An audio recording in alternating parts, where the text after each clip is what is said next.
آپ رسول حق ہیں، آپ بھیجے گئے ہیں حق کے ساتھ، ایک بھی نہ مانے۔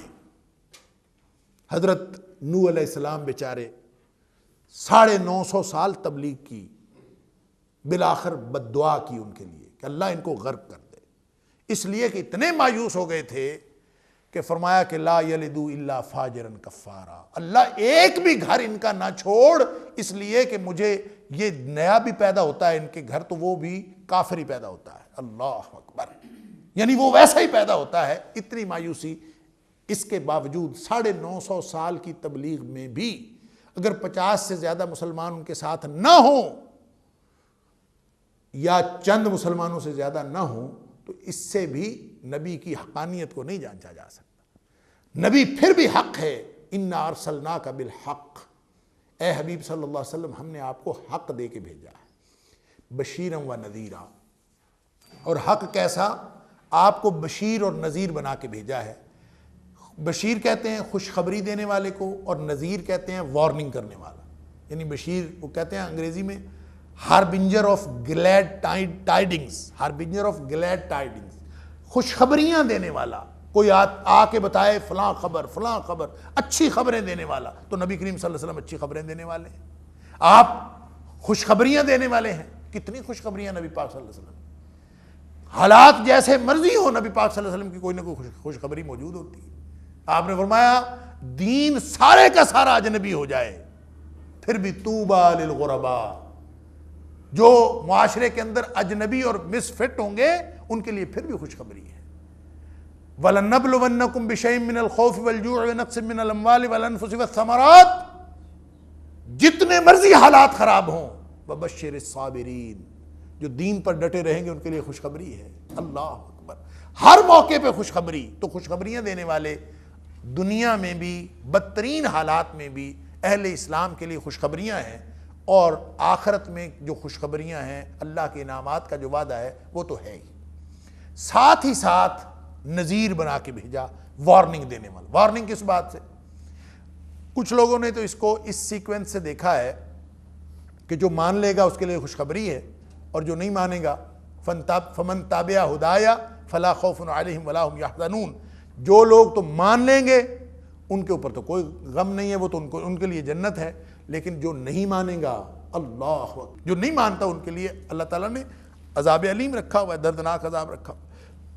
تو ماننے والوں کو خوشخبری، سارے دلائل آ جانے کے باوجود نہ ماننے والوں کے لیے عذاب اور اللہ کی ناراضگی کی وارننگ۔ یہ سیکوینس بھی ٹھیک ہو سکتا، لیکن حقیقت بات یہ ہے، مجھے یوں لگتا ہے نبی اکرم صلی اللہ علیہ وسلم کی یہ جو دونوں حیثیات ہیں بشیر اور نذیر کی، یہ مختلف جگہوں پہ اللہ تعالیٰ نے بیان فرمائی کہ آپ کو بشیر اور نذیر بنا کے بھیجا۔ خوشخبری بھی انسان کو اٹریکٹ کرنے کے لیے ہوتی ہے، اور وارننگ بھی انسان کو متنبہ کرنے کے لیے ہوتی ہے۔ یہ دو اینٹیٹیز اللہ تعالیٰ نے ہر انسان کے اندر رکھی ہیں۔ انسان کی شخصیت کے اندر دو نمایاں پہلو ہیں، پہلے بھی بات ہو چکی، میں اختصار کے ساتھ اس کا اعادہ کرتا ہوں کہ نبی اکرم صلی اللہ علیہ وسلم جب تشریف لائے ہیں تو آپ حقیقت میں انسانوں کے لیے آئے ہیں نا، آپ تمام انسانیت کے لیے، تبارک الذی نزل الفرقان علی عبدہ لیکون للعالمین نذیرا، تمام جہانوں کے لیے آپ وارننگ کرنے والے بن کے آئے ہیں۔ تو آپ ان انسانوں کو جو اپنی امیدوں پہ، ہر انسان کے اندر امید اور خوف دو چیزیں ہیں، ہر انسان اپنی امیدوں کو پا لینے کے لیے اور ان خوف سے بچنے کے لیے، جس کے خدشات اور خوف ہوتے ہیں اس کے بچنے کے لیے اپنا کوئی نہ کوئی ڈسپلن، اپنا کوئی نہ کوئی ضابطہ، اپنا کوئی نہ کوئی پروٹیکشن اور تحفظ کا سسٹم بنائے ہوئے ہیں۔ ہر انسان یا ہر معاشرہ، ہر ایک نے اپنا کچھ نہ کچھ بنایا ہوا ہے۔ اصل میں اس سارے نظام کے خلاف نبی اکرم صلی اللہ علیہ وسلم اللہ کا نظام لے کے تشریف لائے، بشیر اور نذیر، لوگوں کو یہ ڈرانے کے لیے کہ لوگوں جو کچھ تم کر رہے ہو، جو تمہارا طرز عمل ہے، اس کا نتیجہ بہت برا نکلنے والا ہے، اور اگر یہ والا طرز عمل اختیار کرو گے تو اس کا نتیجہ بہت اچھا نکلنے والا ہے۔ اب کسی بھی شخص کو خوشخبریاں دیں تو بھی اٹریکٹ ہوتا ہے، اگر اس کو تنبیہ کریں تو بھی اس کو کوئی نہ کوئی اثر ہوتا ہے، لیکن کسی شخص کو زندگی کے منہج سے تبدیل کرنا ہو، اس کا پورا زندگی کا نظام تبدیل کرنا ہو، اس کا جو سوچ کا اور عمل کا پورا پیراڈائم چینج کرنا ہو تو اس کے لیے خوشخبری اتنی کارگر نہیں ہوتی جتنی تنبیہ کارگر ہوتی. جتنا انذار کارگر ہوتا ہے اتنی کارگر خوشخبری نہیں ہوتی. یہ بات پہلے بھی ہو گئی کہ جو کافر ہیں ان کو چاہے ڈراؤ چاہے نہ ڈراؤ کوئی فرق نہیں پڑتا. یعنی جو شخص اپنی اس کیفیت میں اس قلبی کیفیت میں آ جاتا ہے کہ جس کے اوپر نبی کریم صلی اللہ علیہ وسلم کی خوشخبری بھی اور آپ کا انذار بھی فرق ہی نہ ڈال لے, اس کو دل میں خوف کسی اور کا ہے, امیدیں کسی اور سے ہیں, نبی کریم صلی اللہ علیہ وسلم کی امید دلانا اور آپ کی وارننگ دینا اس سے کوئی فرق نہ پڑے, اس کو آپ کبھی بھی ایماندار نہیں بنا سکتے. جب نبی کریم صلی اللہ علیہ وسلم کی وارننگ دیکھیں زیادہ سے زیادہ جہنم ہے, تو جو شخص ڈرتا نہیں ہے وہ تو یہ کہتا کوئی بات نہیں 4 دن چھتر پولے کھا کے جنت میں چلے ہی جائیں. اٹ از, مجھے کہا ایک شخص نے, پڑھا لکھا اپنے آپ کو وکیل تھا اور اپنے آپ کو پڑھا لکھا بھی کہتا ہے, اس نے کہا کوئی بات نہیں ہم کر لیں 4 دن چھتر پولے کھانے, اور کیا ہے, کس سے ڈرنا ہے ہم نے. اللہ عذاب کی خبر دے اور ہم اس کے جواب میں یہ کہیں تو اس سے زیادہ کفر کی اور طغیان کی اور کیفیت کوئی نہیں ہو سکتی, اس کو ہدایت نہیں دی جا سکتی. تو نبی کریم صلی اللہ علیہ وسلم کو فرمایا جا رہا ہے کہ آپ کو اللہ نے حق کے ساتھ رسول حق بنا کے بھیجا ہے, آپ بس بشارتیں دے دیں اور انذار کر دیں, بس. کوئی مانتا ہے مانے, نہیں مانتا نہ مانے. لہٰذا نبی کریم صلی اللہ علیہ وسلم نے ابتدا جو کی ہے نا اپنے مشن کی, وہ انذار سے کی ہے, وہ بشارتوں سے نہیں کی. یہ ذہن میں رکھیے, تبشیر سے کبھی مشن کا آغاز نہیں ہوتا. تبشیر سے آپ مشن کا آغاز کریں گے تو یہ ایفیکٹو نہیں ہے. تبشیر کسی اگلے مرحلے پہ ایفیکٹو ہے. ابتدا انذار سے کیا کہنا ہے لوگوں کو, کیا بتانا ہے کہ لوگوں جو تم کام کر رہے ہو, جو تم نے ایک ڈسپلن قائم کیا ہوا ہے, جو تم اپنی امیدوں کو پورا کرنے کے لیے اور اپنے خوف خدشات سے بچنے کے لیے جو اپنا مجاہدوں ریاضتوں یا پھر جو بھی کوئی اپنے دنیاوی خداؤں کو راضی کرنے کا جو بھی سسٹم تم نے بنایا ہے وہ سارا غلط ہے, اس کے نتائج بہت بھیانک نکلنے والے. یہ پہلا کام ہے اگر آپ کسی کو راہ راست پہ لانا چاہتے ہیں. آج بھی اگر کسی کو آپ ہدایت دلانے کی, اللہ سے ہدایت دلانے کی خواہش رکھتے ہیں, ہدایت تو اللہ کے ہاتھ میں ہے, آج بھی اگر خواہش رکھتے ہیں تو طریقہ وہی اپنانا پڑے گا جو نبی کریم صلی اللہ علیہ وسلم کا. تو آپ نے کیسے آغاز کیا اس ٹھہرے ہوئے معاشرے میں جو شرک پر مطمئن معاشرہ تھا, نبی کریم صلی اللہ علیہ وسلم نے کیسے آغاز کیا. آپ نے سب کو اکٹھا کر لیا اور اکٹھا کر کے آپ نے ان سے کہا کہ دیکھو اگر میں تمہیں کہوں کہ اس پہاڑ کے پیچھے جبل ابو قبیس کے پیچھے ایک لشکر چھپا ہے, وہ تمہیں حملہ کرنے والا ہے تمہارے اوپر, تو بتاؤ تمہارا کیا خیال ہے. انہوں نے کہا جی ہم مان لیں گے فوراً, اس لیے کہ آپ نے تو زندگی میں کبھی جھوٹ نہیں بولا. تو نبی پاک صلی اللہ علیہ وسلم نے فرمایا اس سے بڑے خطرے سے خبردار کرنے کے لیے آیا. یعنی ابتدا انذار سے, اور اللہ کریم نے قرآن میں یہ بات واضح کی ہے. سورہ مدثر کی جو ابتدائی آیات ہیں یہ کہہ لیجئے کہ یہ وحی تو دوسری ہے, لیکن یہ مشن کے اعتبار سے یہ پہلی وحی ہے.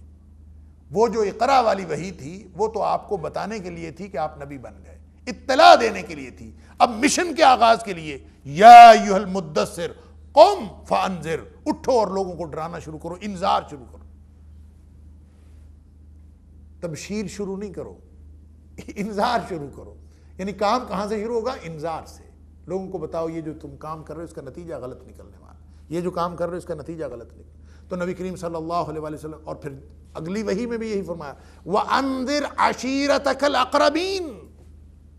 چلے سارے نہیں مانتے, نہ مانے, آپ قریبی رشتہ داروں کو گھر میں اکٹھا کرو, ان کو تو ڈراؤ, ان کو ڈراؤ. طرز عمل جو تم اختیار کیے ہوئے ہو یہ بہت غلط ہے, اس کا نتیجہ بہت غلط نکلنے والا ہے, وہاں سے شروع کرو. تو انذار سے کام شروع ہوگا, تبشیر سے کام شروع نہیں ہوگا. آپ اگر تبشیر سے کام شروع کرتے ہیں تو آپ بیٹھے رہیں لوگوں کو خوشخبریاں سناتے, کوئی نہیں چینج کرتا اپنا طریقہ کار. جب کسی کو پتہ چلے کہ میں جو کچھ کر رہا ہوں اس کے باوجود مجھے انعامات مل سکتے ہیں تو وہ اپنا طرز عمل کیوں ترک کرے گا بھائی. میں اس کی مثال یہ دیا کرتا ہوں کہ اگر آپ کوئی شخص جو ہے وہ کسی گھر میں رہ رہا ہے, فرض کریں اس گھر کے اندر اس کو کوئی پرابلم نہیں ہے اور وہ ٹھیک زندگی گزار رہا ہے, آپ اس کو کہیں کہ اس سے اچھا گھر ہے اس سے بہتر گھر ہے میں آپ کو دے دیتا ہوں. ہم جو کہ سرکاری گھروں میں رہتے ہیں, ہمیں کوئی کہے بھی نا اس سے بڑا گھر مل رہا ہے, تو وہ شفٹنگ کا پروسیس اتنا مشکل ہے کہ ہم کہتے ہیں بھی نہیں ادھر ہی ٹھیک ہے. ہاں ہم نہیں کرتے.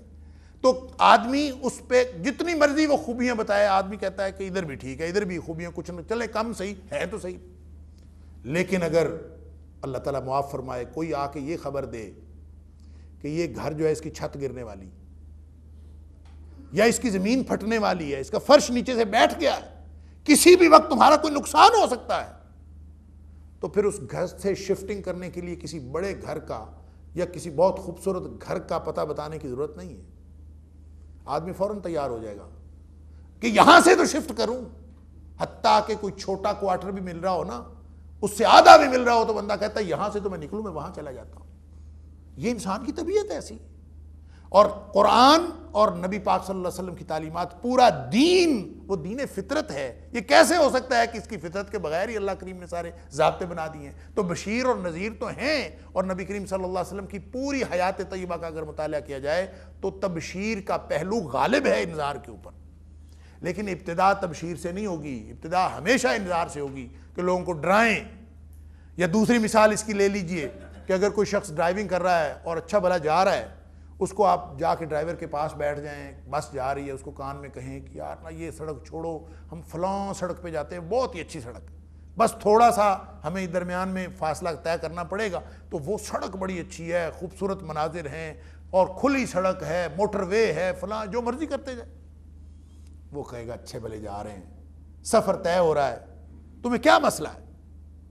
لیکن آپ اگر اس کے کان میں جا کے یہ بات کہہ دیں کہ بھائی یہ جو سڑک جس پہ جا رہے ہیں نا آگے کوئی خطرہ ہے,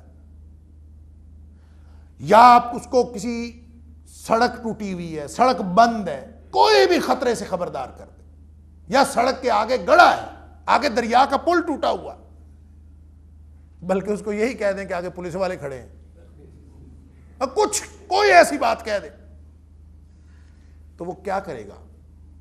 وہ سب سے پہلے بریک لگائے گا. کم از کم وہ سفر تو رکے نا. اگر انذار ٹھیک ہے تو بریک لگانے کے بعد آپ سے پوچھے گا کہ اچھا ادھر سے پل ٹوٹا ہوا ہے تو پھر میں کدھر سے جاؤں, پھر وہ طریقہ بتاؤ جدھر سے میں جاؤں تو مجھے سیف رستہ مل جائے. واللہ واللہ اگر اس کی گریوٹی کو اور اس کی سنجیدگی کو آپ سمجھ سکیں اس مثال کی, تو اس کے بعد اس کو آپ کسی کچی سڑک کا بھی پتہ بتا دیں گے تو وہ چلنے کے لیے تیار ہو جائے گا. یہ فرق ہے انذار اور تبشیر میں. اور اللہ کریم نے نبی کریم صلی اللہ علیہ وسلم کو بشیر اور نذیر بنا کے بھیجا ہے. جو موقع انذار کا ہے وہاں تبشیر کام نہیں کرتی, جو موقع تبشیر کا ہے وہاں انذار کام نہیں کرتا. لہٰذا ہر شخص کو تبشیر بھی آپ صلی اللہ علیہ وسلم کا حکم ہے, بشروا ولا تنفروا, لوگوں کو بشارتیں دیا کرو اور ان کو نفرت نہ دلایا کرو. لیکن آپ لوگ کوئی شخص اگر اللہ کی نافرمانی کر رہا ہے, نبی پاک صلی اللہ علیہ وسلم کی نافرمانی کر رہا ہے, آپ اس کو کوئی بخشے جاؤ گے خیر ہے خیر ہے, تو وہ کیسے اپنا طرز عمل تبدیل کرے گا؟ اس کو ڈرائیں گے تو بچے گا. آج بھی وہی طریقہ امام ابن تیمیہ رحمۃ اللہ علیہ فرمایا کرتے تھے کہ امت کا آخری زمانہ بھی آ جائے تو اصلاح اس کی نہیں ہو سکتی سوائے اس طریقے کے جو نبی کریم صلی اللہ علیہ وسلم نے طریقہ اپنایا.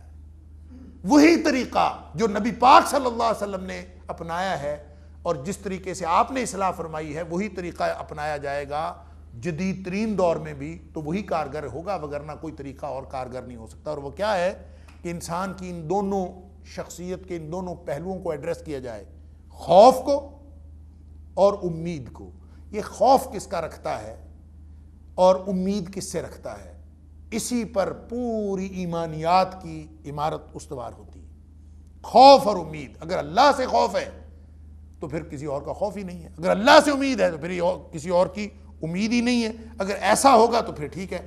اگر آپ بشیر اور نذیر ہیں, انذار کر لیا, تبشیر کر لی, وَلَا تُسْأَلُ عَنْ أَصْحَابِ الْجَحِيمِ, تو پھر جو جہنم میں جا رہے ہیں اس سے آپ کی حقانیت کو تولا نہیں جا سکتا.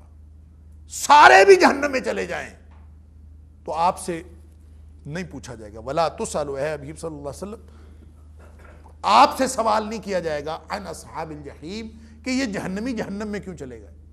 یہ ایک بہت بڑا اور میں یہ سمجھتا ہوں کہ یہ بات تو نبی کریم صلی اللہ علیہ وسلم کو کہی جا رہی، لیکن پوری امت کے لیے یہاں رہنمائی کا ایک بہت بڑا نقطہ ہے۔ ہم جب کسی کو واعظ کرتے ہیں نا، یا کسی کو تبلیغ کرتے ہیں، ہمارا دل کرتا ہے کہ یا تو یہ ہماری بات مانے، نہیں تو پھر اس کی ایسی کی تیسی۔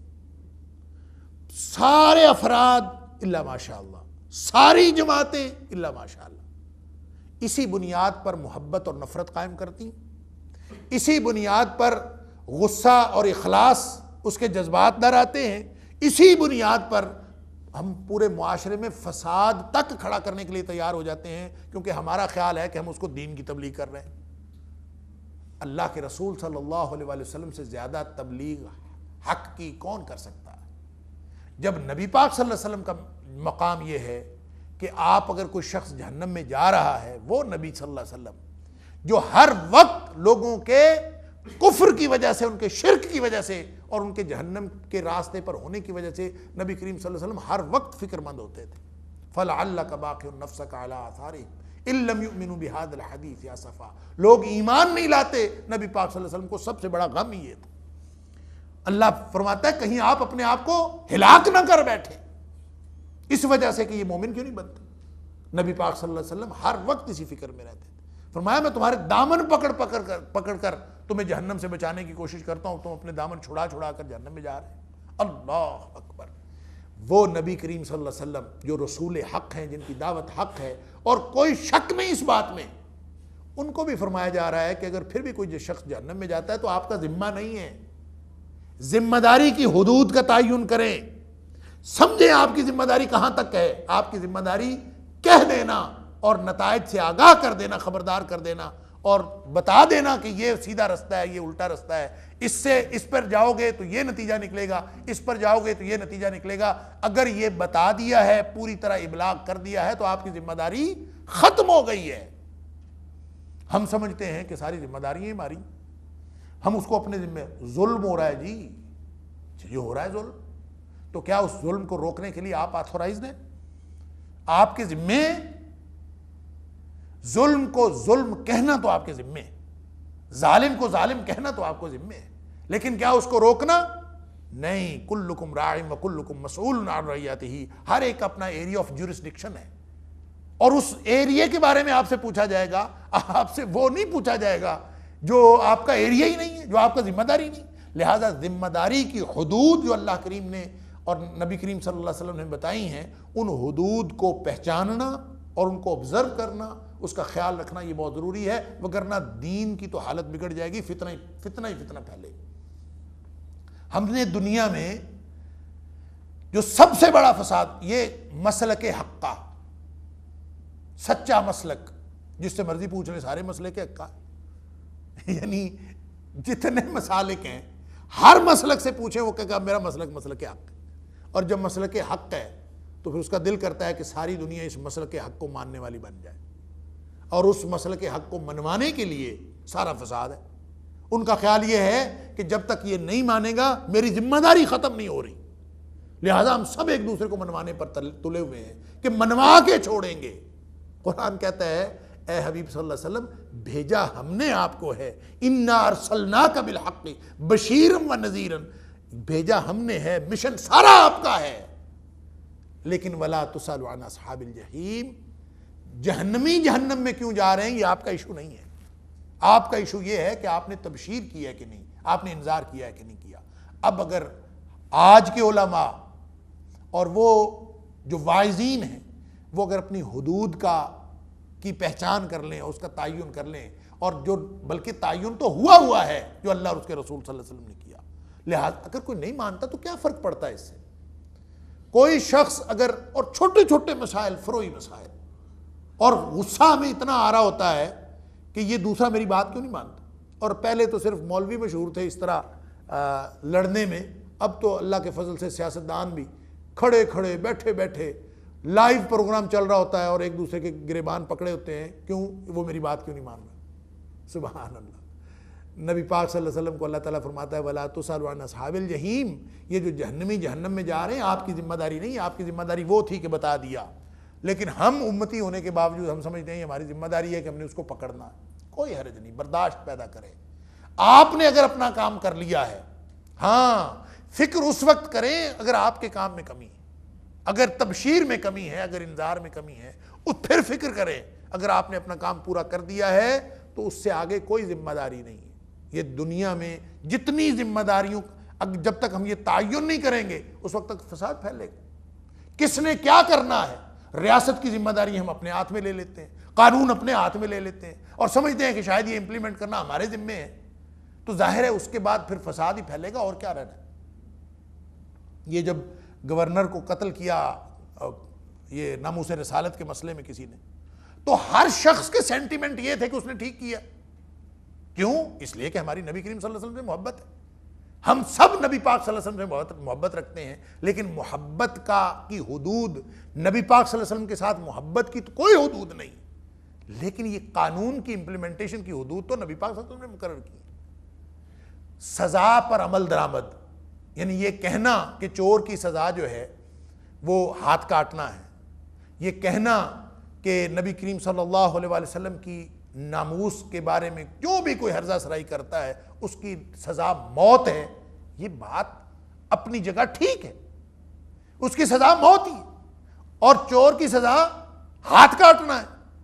لیکن کیا یہ میری آپ کی ذمہ داری ہے ہاتھ کاٹنا؟ یعنی سارے بچے، میں نے اگلے دن جا کے کلاس سے پوچھا کیوں بھی بچوں یہ ٹھیک ہوا ہے؟ کہتے جی بالکل ٹھیک ہوا.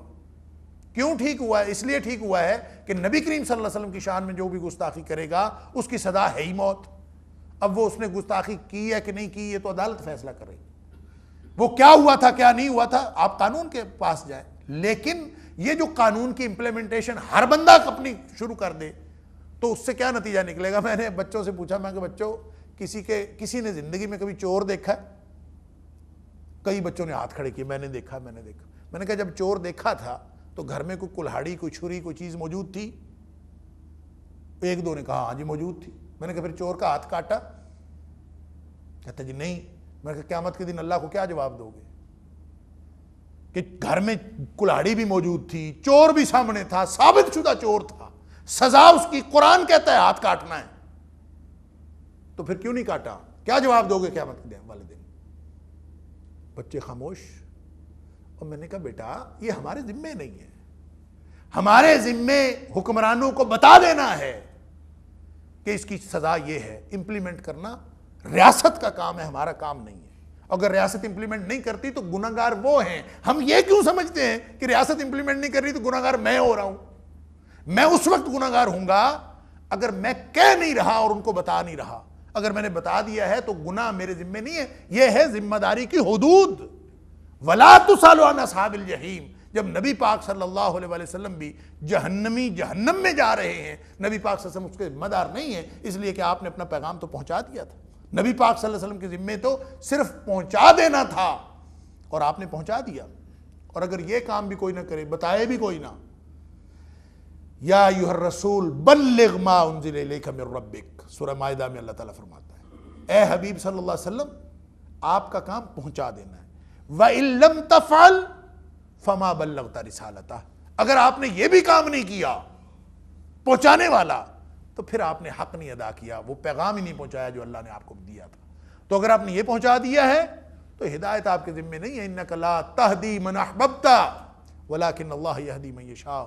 اللہ جس کو چاہتا ہے ہدایت دیتا ہے، آپ ہدایت نہیں دے سکتے. لہٰذا میں یہ سمجھتا ہوں کہ قرآن کا ہر مقام ہی اہم ہے، لیکن یہ اپنے اعتبار سے اور اپنے پہلو کے اعتبار سے اور اس حکم کی جامعیت کے اعتبار سے کہ وَلَا تُسْأَلُ عَنْ أَصْحَابِ الْجَحِيمِ، پوری امت کے واعظین بھی، خطباء بھی، علماء بھی، سیاستدان بھی، اور سب کو اپنی اپنی حدود پہچاننی چاہیے کہ ان کی ذمہ داری کی حدود کیا ہے. اگر ذمہ داری کی حدود کا تعین ہو جائے تو بہت ممکن ہے کہ صرف اس وجہ سے بہت سارا فساد ختم ہو جائے کہ ہم نے پوری طرح ذمہ داری کی حدود کا ہی تعین نہیں کیا. اعوذ باللہ من الشیطان الرجیم. وَلَن تَرْضَىٰ عَنْكَ الْيَهُودُ وَلَا النَّصَارَىٰ حَتَّىٰ تَتَّبِعَ مِلَّتَهُمْ. ایک تو نبی کریم صلی اللہ علیہ وسلم کا مشن ہے، آپ فرما رہے ہیں، آپ تبشیر بھی فرما رہے ہیں، آپ انذار بھی فرما رہے ہیں، مشن چل رہا ہے. پھر بھی یہودی یہودی ہے، عیسائی عیسائی ہے، ہندو ہندو ہے، مشرک مشرک ہے، دہریہ دہریہ ہے، ملحد ملحد ہے، نبی کریم صلی اللہ علیہ وسلم پھر بھی تبشیر فرما رہے ہیں، آپ انذار فرما رہے ہیں، آپ کا کام بھی چل رہا ہے اور وہ بھی اپنی اپنی جگہ ہے۔ اب دل تو کرتا ہے نا، جو صاحب حق ہے اور صاحب پیغام حق ہے، پیغمبر حق ہے، رسول حق ہے، اس کا دل کیوں نہیں کرے گا کہ لوگ سارے سیدھے رستے پر آ جائیں؟ اس لیے نبی کریم صلی اللہ علیہ وسلم کا جو آپ کو افسوس ہوتا تھا، آپ جس وجہ سے پریشان ہوتے تھے، آپ کی پریشانی بالکل فطری تھی۔ داعی کا کام ہے کہ وہ فکر کرے اپنی امت کی، اور وہ چاہے امت دعوت ہو چاہے امت اجابت، ان کی فکر کرے۔ نبی پاک صلی اللہ علیہ وسلم کا فکر، آپ کا ان کے بارے میں فکر مند ہونا، یہ بالکل جینون اور فطری بات ہے۔ ایسا نہیں ہے کہ نبی پاک صلی اللہ علیہ وسلم فکر مند ہو کے کوئی غلط کام کرتے تھے، نعوذ باللہ من ذالک، اس لیے اللہ نے منع کیا، نہیں۔ یہ بھی دلاسا اور تسلی دینے کا ایک انداز ہے کہ نبی کریم صلی اللہ علیہ وسلم کو کہا جاتا تھا کہ آپ ذمہ دار نہیں ہیں، آپ زیادہ پریشان نہ ہو، لیکن نبی کریم صلی اللہ علیہ وسلم کو تو اپنی امت کے ایک ایک شخص کی پریشانی تھی، چاہے وہ امت دعوت میں سے ہو چاہے امت اجابت میں سے ہو۔ آپ نے یہودی بچے کا جنازہ جا رہا تھا، اللہ اکبر، تو نبی پاک صلی اللہ علیہ وسلم رو رہے تھے۔ کیا ہمارے اندر کبھی یہ تڑپ پیدا ہوئی کہ لوگوں کی کو ہدایت نہیں ہوتی، ہم اس پریشانی میں روئیں کہ نبی پاک صلی اللہ علیہ وسلم فرماتے ہیں ایک اور شخص جہنم میں چلا گیا، میرے ہاتھ سے بچ گیا، میں اس کو جنت میں لے جانا چاہتا تھا اور وہ نہیں گیا، اور وہ شخص جو ہے وہ جہنم میں چلا گیا۔ اگر یہ فکر ہو، یہ موجود ہو، تو بھی ذمہ داری کی حدود نہیں بدلتی، ذمہ داری وہاں ہے۔ فطری خواہش ہوتی ہے کہ یہودی بھی سارے خوش ہو جائیں میرے سے، وہ ساری امت دعوت امت اجابت بن جائے۔ امت دعوت کا مطلب ہوتا ہے جن کو دعوت دی جاتی ہے، مانے چاہے نہ مانے۔ امت اجابت وہ ہے جو دعوت کو قبول کر لیتی ہے، جو اپنے آپ کو کہتے ہیں مسلمان ہیں، تو ہم نے آپ کو مان لیا۔ تو امت دعوت ہو یا امت اجابت ہو، نبی کریم صلی اللہ علیہ وسلم کا مشن تو یہی تھا کہ یہ سارے ماننے والے بن جائیں، سارے میرے ساتھ مل جائیں، ہم سب ایک ہو جائیں۔ میری بات یہ کیوں نہیں مانتے، یہ فکر تو آتی ہے۔ ذمہ داری کی حدود مختلف نہیں ہوتی۔ اللہ تعالیٰ فرما رہے ہیں کہ ان سے زیادہ امیدیں نہ رکھو۔ کیوں؟ اس لیے کہ انہوں نے ماننا ہی کوئی نہیں ہے۔ یہ ایک صورت میں راضی ہو سکتے ہیں، وَلَن تَرْضَى عَنْكَ الْيَهُودُ وَلَا النَّصَارَى، یہ یہودی اور عیسائی آپ سے کبھی خوش نہیں ہو سکتے، کبھی راضی نہیں ہو سکتے، حَتَّى تَتَّبِعَ مِلَّتَهُمْ، جب تک کہ آپ ان کی ملت کی پیروی نہ کریں۔ اللہ اکبر، اس بات پر تو ہر شخص ہی کہتا ہے، اب کیسے سمجھا جا سکتا ہے کہ کون سچا اور کون جھوٹا؟ اگر یہ بنیاد بنا لی جائے کہ ہر شخص کا دل کرتا ہے کہ لوگ میرے ساتھ آ کے مل جائیں، ہم اتحاد کر لیتے ہیں، جیسے ساری ہماری جو مذہبی جماعتیں ہیں، ہمارے جو سارے مسالک ہیں، ہر مسلک اتحاد کا داعی ہے، ہر جماعت اتحاد کی بات کرتی ہے، لیکن اتحاد پتہ کیسے طریقہ کار یہ بتاتے ہیں کہ دوسرے سارے آ کے ہمارے ساتھ مل جائیں۔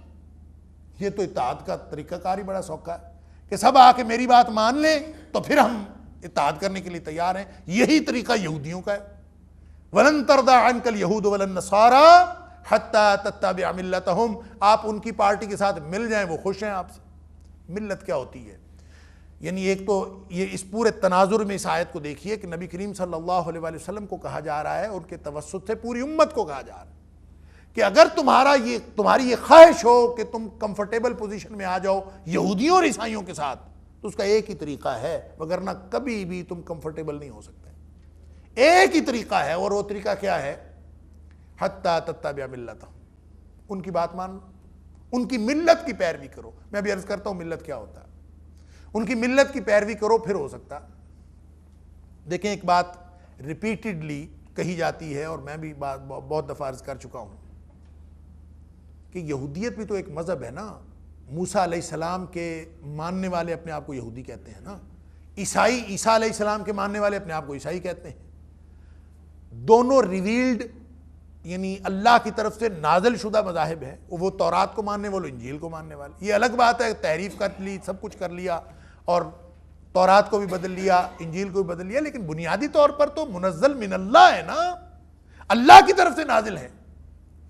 لیکن ہم جب مغربی تہذیب کو دیکھتے ہیں تو مغربی تہذیب تو ساری کی ساری لادینیت پر مبنی ہے۔ یہودیت جیسا تیسا بھی ہے، مذہب تو ہے نا، عیسائیت جیسا تیسا بھی ہے، انحراف شدہ ہے، مذہب تو ہے، اسلام بھی ایک مذہب ہے، اور جو مغربی تہذیب ہے وہ لادین تہذیب ہے۔ irreligious, سیکولر نہیں, irreligious, لادین بالکل. اچھا اب اس لادین تہذیب میں چاہیے تو یہ تھا کہ بلاک یوں بنتے کہ لادین سارے ایک طرف ہوتے, اہل مذہب سارے ایک طرف ہوتے, یہ بلاک بننا چاہیے تھا نا. لیکن بنا کیا ہے, اس لادینیت کے ساتھ یہودی بھی کمفرٹیبل ہیں, عیسائی بھی کمفرٹیبل ہے, مقابلہ صرف اسلام سے ہے. یعنی اسلام ایک طرف ہے, یہودی اور عیسائی ان کے ساتھ ہے. کیوں؟ بڑا اہم سوال ہے کہ حالانکہ فطری طور پر ایسا نہیں ہونا چاہیے تھا, بلکہ اس سے بھی پیچھے اس کے بھی پس منظر میں ایک اور سوال بھی ہے کہ عیسائیوں کے, حضرت عیسیٰ علیہ السلام کے سب سے بڑے دشمن یہودی تھے, اور یہودیوں نے حضرت عیسیٰ علیہ السلام کو بذام خود سولی پہ لٹکایا, سلیب پہ چڑھایا. یہ تو قرآن کہتا ہے, مسلمان کہتے ہیں کہ کچھ نہیں ہوا, عیسائی تو خود مانتے ہیں کہ ایک دفعہ سلیب پہ چڑھایا گیا اور بعد میں دوبارہ زندہ ہوئے. ہم تو اس کو تسلیم ہی نہیں کرتے, اس لیے کہ قرآن کہتا ہے کہ وما قتلوہ یقینا, یہ ہوا ہی نہیں, جھوٹ بولتے ہیں, ان کو اشتباہ ہوا ہے. ولکن شبہ لہم, ان کا اپنا مسئلہ ہوا نہیں ہے, واقعہ امر واقعہ یہ نہیں. لیکن ان کی آپس میں جب لڑائی اتنی ہے تو وہ آپس میں کیوں کمفرٹیبل ہے؟ ان کو تو مسلمانوں کے ساتھ کمفرٹیبل ہونا چاہیے, عیسائیوں کو. اور قرآن نے کہا بھی ہے سورہ مائدہ میں وَلَتَجِدَنَّهُمْ أَقْرَبَهُمْ مَوَدَّةً, کہ یہ جو عیسائی ہیں الذین قالوا انا نصارى, جو کہتے ہیں عیسائی, ان کو تو مسلمانوں کے قریب ہونا چاہیے, لیکن یہ یہودیوں کے قریب ہیں. یہودی اور مشرک یہ مسلمانوں کے لیے اشد الناس عداوۃ, یہ دشمنی کے اعتبار سے سب سے زیادہ سخت ہے. حالانکہ فطری طور پر یہ ہونا چاہیے, لیکن عیسائیت اور یہودیت بھی اکٹھے ہیں, اور اس سے بڑا مسئلہ یہ کہ یہ لادینیت کے ساتھ بھی یہ اکٹھے ہیں. یہ سارا گٹھ جوڑ بنتا ہے اس اصول کی بنیاد پر جو قرآن بتا رہا ہے نبی کریم صلی اللہ علیہ وسلم کو, اور منع کر رہا ہے کہ یہ کام تم نے نہیں کرنا. کیا؟ حتی تتبع ملتہم, ایک دوسرے کی بات مان لو. عیسائیت اور یہودیت کو مسئلہ تو یہ ہوا کہ یہ سینٹ پال جب آیا ہے, پولس جس کو ہم کہتے ہیں, وہ خود یہودی تھا. اس نے جب نئی عیسائیت کی بنیاد رکھی تو وہ ساری کی ساری عیسائیت ہی ایسی بنائی جو یہودیت سے قریب تر تھی. سارا مسئلہ ہی حل ہو گیا ان کا ہمیشہ کے لیے. اب بھی اگر کوئی آدمی, کوئی آرتھوڈاکس عیسائی کوئی ایسی بات کرتا ہے جو یہودیوں کے خلاف ہوتی ہے تو اس کے خلاف پابندی لگ جاتی. یہ آپ لوگوں کو شاید معلوم ہو, چند سال پہلے ایک فلم بنی تھی مغرب میں, دا ڈیونچی کوڈ, اس کے اوپر پابندی لگ گئی. اور وہ فلم اصل میں بنی تھی حضرت عیسیٰ علیہ السلام کے, جو ان کے اپنے تصورات کے بقول جب ان کو صلیب پہ لٹکایا گیا تھا, یہ سولی دی گئی تھی, تو اس کے پس منظر میں جو اس سے پیچھے 20-25 دن تھے, ان کے آخری ایام, ان ایام کے واقعات یا جو جو ایونٹس اس دور میں ہوئے ان پر مشتمل وہ فلم بنی تھی. لیکن اس کے اوپر یہودیوں کی وجہ سے پابندی لگ گئی. کوئی عیسائی نہیں بولا.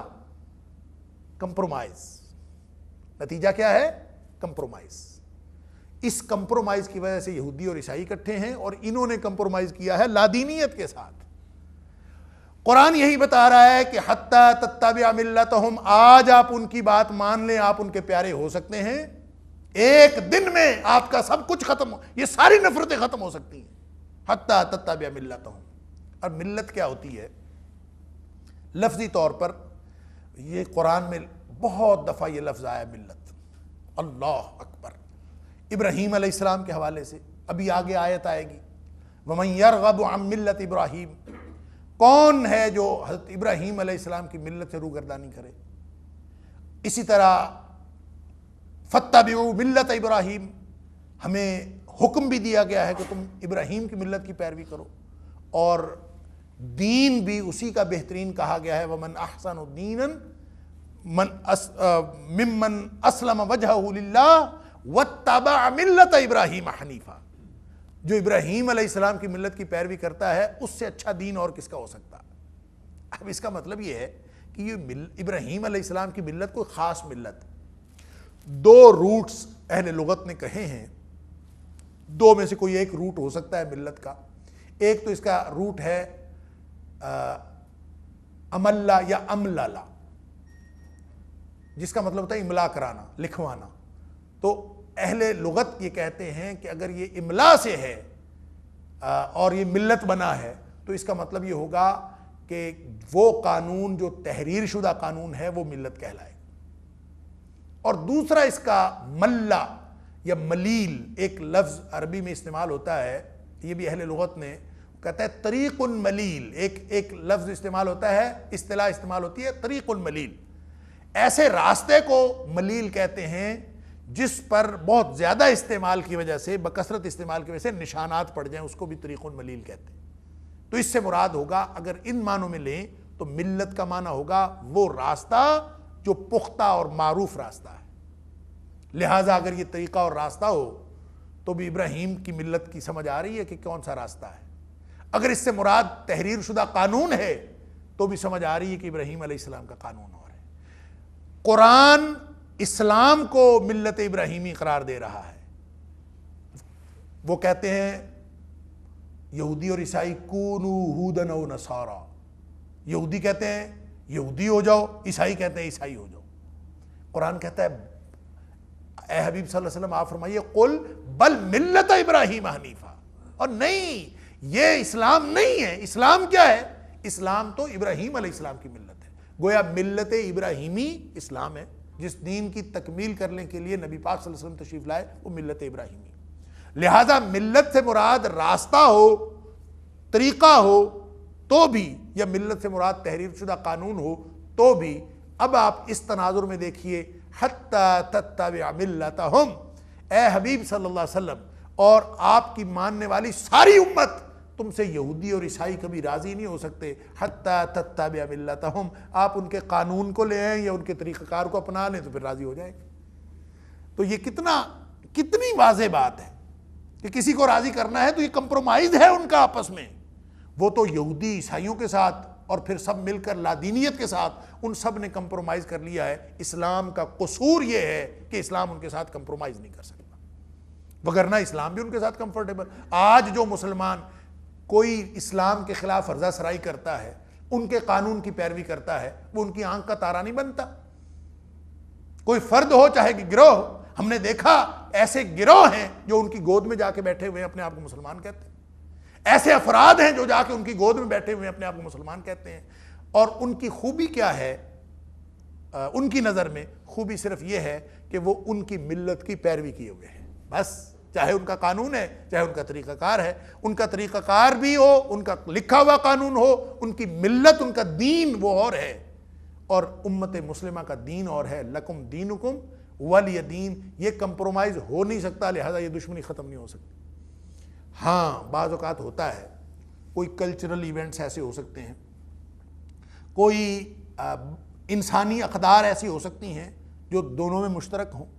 کوئی بھی کسی بھی طرح کی معاشرتی اقدار, سیاسی اقدار یا معاشی اقدار کوئی بھی ہو سکتی ہے نا ایک جیسی. تو آدمی کہے کہ چلیں کسی موقع پر اشتراک ہو سکتا ہے. فرمایا قل, اے حبیب صلی اللہ علیہ وسلم ان کو فرما دیجئے اللہ اکبر, ان ھدی اللہ ھو الھدی. اشتراک کہیں مل بھی جائے تو وہ ہدایت کی طرف نہیں لے کے جا سکتا. ہدایت صرف وہ ہے جو اللہ نے یہاں نازل کی ہے. ان ھدی اللہ ھو الھدی. اصل جو دین ہے, گویا یہ اس پوری سچویشن کا جواب دیا جا رہا. یہ جو کمپرومائز کی سچویشن ہے, کمفرٹیبلٹی کی سچویشن ہے, یہ ہو نہیں سکتی. یہ خواہش تو کسی کی ہو سکتی ہے لیکن یہ عملاً ممکن نہیں ہے. کیوں؟ اس کے جواب میں اسلام کھڑا ہے. ان ھدی اللہ ھو الھدی, یہ اسلام ہے. یعنی اسلام کی وجہ سے نفرتیں ہیں, وہ سب لوگ ہم سے نفرت کرتے ہیں. اسلام کی وجہ سے محبت ہے, اسلام کی وجہ سے دشمنیاں ہیں. تو ساری وجہ یہ جو گروہ بندی ہے وہ تو اسلام کی وجہ سے ہے. اگر ہم نے یہ ہدایت ہی چھوڑ دی اور پھر ہم صرف اس وجہ سے کہ ہم ان کے ساتھ کمفرٹیبل ہو جائیں, اگر یہ ہدایت چھوڑ دی تو پھر کیا بنے گا؟ یہ جو دو گروپوں کا, دو حزبوں کا, حزب اللہ اور حزب الشیطان, یہ جو ولا اور برا کا مسئلہ ہے, ایک دوستی اور دشمنی کا, جو پوری دنیا میں دو گروہوں کا مسئلہ ہے, یہ ہر جگہ پہ اللہ کریم نے بیان کیا ہے. لیکن یہاں تھوریٹیکلی اس کی جو فکری بنیادیں ہیں, اس کی جو نظری بنیادیں ہیں اور دانش کی بنیادیں ہیں وہ بتائی جا رہی ہیں. فرمایا وَلَئِنِ اتَّبَعْتَ أَهْوَاءَهُمْ بَعْدَ الَّذِي جَاءَكَ مِنَ الْعِلْمِ مَا لَكَ مِنَ اللَّهِ مِنْ وَلِيٍّ وَلَا نَصِيرٍ. یہ دو مختلف جو پیرامیٹرز چل رہے ہیں، جو مختلف دو نظریے چل رہے ہیں، جو دو مختلف گروہ چل رہے ہیں اس پوری دنیا میں، ایک طرف یہودی بھی ہیں، عیسائی بھی ہیں، کافر بھی ہیں، مشرک بھی ہیں، ماننے والے نہ ماننے والے، سب وہ جو سب ایک جتھا مل کر اسلام کے خلاف ہیں، اور ایک طرف وہ ہیں جو اللہ کو ماننے والے، دوسری طرف وہ سارے ہیں جو اسلام کی مخالفت. الکفر ملت واحدہ، اپنے آپ کو کمیونسٹ کہے، کوئی دہریہ کہے، کوئی ملحد کہے، اباحیت پسند کہے، ایگنوسٹک کہے، لا ادریت کو ماننے والا کہے، جس بھی طرح کے جتنے فلسفے کفر اور الحاد کے ہو سکتے ہیں، یہ سارے ایک طرف ہیں، یہ مل کے اولئک حزب الشیطان، یہ حزب الشیطان ہے، یہ شیطان کی فوج ہے. اس طرف کیا ہے؟ اولئک حزب اللہ. اب حزب اللہ یا اللہ کی فوج اور اللہ کے ماننے والے، نبی پاک صلی اللہ علیہ وسلم کے ماننے والے، اگر ان کی باتیں ماننے لگیں، ملت کا ہی فرق ہے، ذہنی اپروچ کا فرق ہے، نظریے کا فرق ہے، عمل کا فرق ہے، میتھڈولوجی کا فرق ہے، لکھے ہوئے قانون کا فرق ہے، نازل شدہ قانون کا فرق ہے، ہر چیز کا تو فرق ہے، تو یہ دونوں مل کیسے سکتے ہیں؟ فرمایا سن لیجئے، ان کی بنیاد العلم ہے، ان کی بنیاد ہوائے نفس ہے. مقابلہ کس کا ہے؟ ہوائے نفس کا. وہ پورا گروپ کھڑا ہے خواہشات نفس کے اوپر، یہ پورا گروپ کھڑا ہے اللہ کے نازل کردہ العلم کے اوپر. دین اور دنیا کا تو مسئلہ ہی نہیں ہے. لوگ کہتے ہیں کہ یہ دینی علم ہے، یہ دنیاوی علم ہے. یہ پوری کی پوری علمی اور نظری بنیادیں اللہ کریم نے بیان کر دی ہیں، اور پوری یعنی دنیا میں جو جس نظریے کے اوپر تمام نظاموں کی بنیاد ہے، اللہ کریم نے مقابلہ کر کے رکھ دیا. فرمایا اے حبیب صلی اللہ علیہ وسلم، ان کے ذریعے سے ہمیں بتایا جا رہا ہے وَلَئِنِ اتَّبَعْتَ أَهْوَاءَهُمْ، اے حبیب صلی اللہ علیہ وسلم اگر آپ نے ان کی خواہشات کی پیروی کی. اب بات تو ہو رہی تھی دو گروپوں کی، خواہشات کہاں سے آ گئیں؟ بَعْدَ الَّذِي جَاءَكَ مِنَ الْعِلْمِ، جبکہ آپ کے پاس اللہ کی طرف سے العلم آ گیا ہے. مَا لَكَ مِنَ اللَّهِ مِنْ وَلِيٍّ وَلَا نَصِيرٍ، آپ کا پھر نہ کوئی اللہ کی طرف سے دوست ہوگا، نہ کوئی مددگار ہوگا. نبی کریم صلی اللہ علیہ وآلہ وسلم سے اب دیکھیں ولا اور برا کا مسئلہ ہے. اگر آپ اس گروپ میں ہیں تو پھر اللہ ولی بھی ہے، اللہ کا ارساد بھی ہے. بڑا لمبا موضوع ہے یہ. میں انشاءاللہ اگلے درس میں بھی اسی کو اللہ کی توفیق سے جاری رکھوں گا، تاکہ اللہ تعالیٰ یہ ہماری سمجھ میں وہ سارا فلسفہ آ جائے جو قرآن ہمیں سمجھانا چاہتا ہے، تاکہ ہم اس کے مطابق اپنا طرز زندگی انفرادی اور اجتماعی سطح پر قائم کر سکیں. اللہ تعالیٰ ہماری دنیا بھی بہترین کرے، اللہ تعالیٰ ہماری آخرت بھی بہترین کرے. وآخر دعوانا ان الحمدللہ رب العالمین.